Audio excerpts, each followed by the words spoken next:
করে একটি দল ষড়যন্ত্র শুরু করেছে, ভোটারদের সতর্ক থাকার আহ্বান তারেক রহমানের।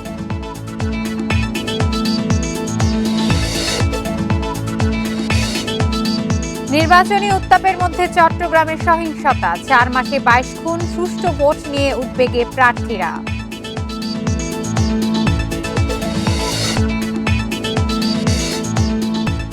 বিএনপির 16 প্রার্থীর সম্পদের অনুসন্ধানে দুদক, দেখা হচ্ছে বৈধতা নেই জামায়াত এনসিপি।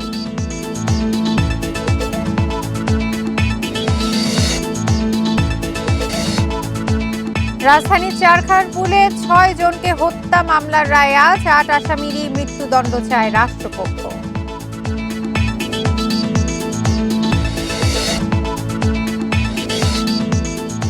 আবাসিক ভাতার দাবিতে জগন্নাথ বিশ্ববিদ্যালয়ের ভিসি প্রক্টর অবরুদ্ধ, প্রশাসনিক ভবনে তালা।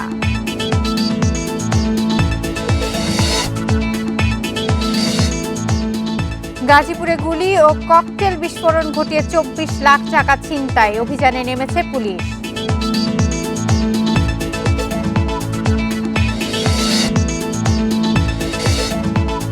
ভয়াবহ তুষারঝড়ে বিপর্যস্ত যুক্তরাষ্ট্র, বিদ্যুৎহীন 10 লাখের বেশি মানুষ, 14,000 ফ্লাইট বাতিল।